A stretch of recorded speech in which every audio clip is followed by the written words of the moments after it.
The garden, the curtain, and the cross. A very long time ago, right here in this world, there was a garden. In the garden, everything was wonderful. The world was full of laughing and playing and smiling and fun. There was nothing bad ever. There was no one sad ever, and best of all, God was there. Hello, Adam. Hello, Eve. He had made it all. He was in charge of it all. He loved it all. People could see God and speak to God and just enjoy being with God. Eve, God's here. He wants to walk with us again. How cool is that? Yay! I bet it's going to be even more amazing than yesterday.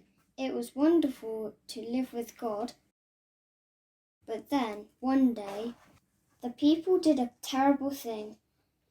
They decided they didn't want to do what God said. They decided they wanted a world without God in charge. God calls this sin. Sin spoils things, so sin has no place in God's wonderful garden.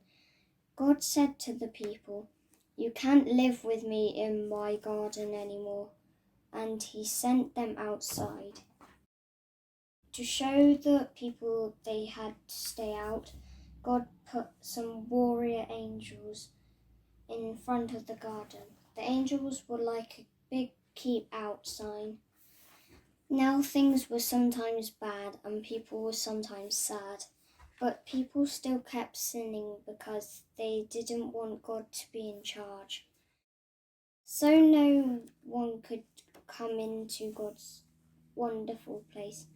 God said, "Because of your sin, you can't come in."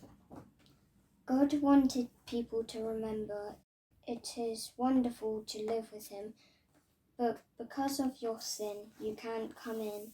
So he told the people to build a special building called his temple, where he would live. In the middle of the temple was the most wonderful place in the world, the place where God was, with nothing bad and nothing sad. It was very exciting. But then God told people to put a big curtain around his wonderful place. The curtain had pictures of warrior angels on it. It was a big keep out sign. For hundreds of years, the temple curtain reminded people that God said, "It is wonderful to live with him, but because of your sin, you can't come in." Babies became grown-ups and had babies, and those babies became grown-ups and had babies, and those babies became grown-ups and had babies.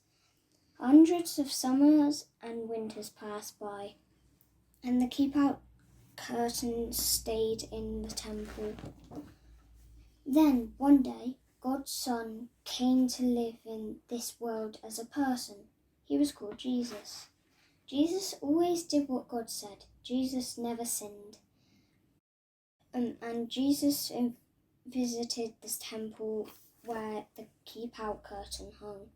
Jesus knew that things were sometimes bad and sometimes sad. Jesus said that God had sent him to open the way back to God's wonderful place, where there would be nothing bad and no one sad.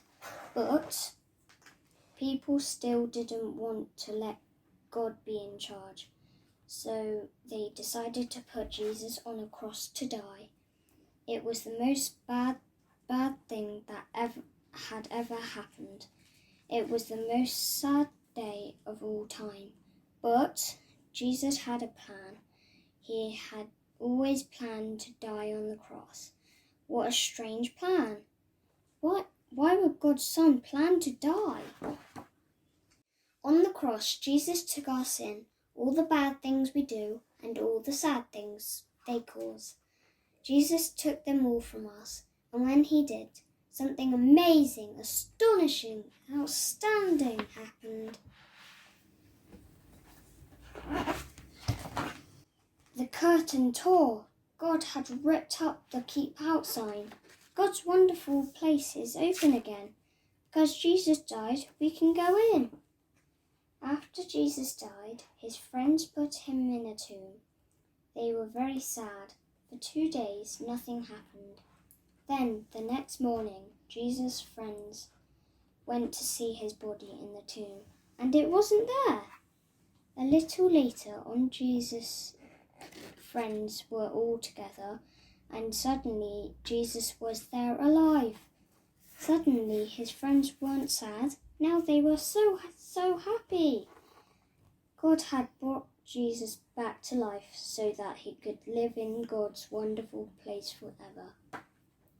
And Jesus has sent everyone an invitation to come and live with him there too. He tells us, God says it is wonderful to live with him. Because of your sin, you can't come in, but I died on the cross to take your sin, so all my friends can now come in. We can live with God forever. There will be nothing bad and no one sad. Come in, friends. We will see God and speak to God and just enjoy being with God, just as he planned. It will be wonderful to live with him, and it's all because of Jesus. We will say every day, "Thank you, Jesus, you're amazing." And you can start saying that today.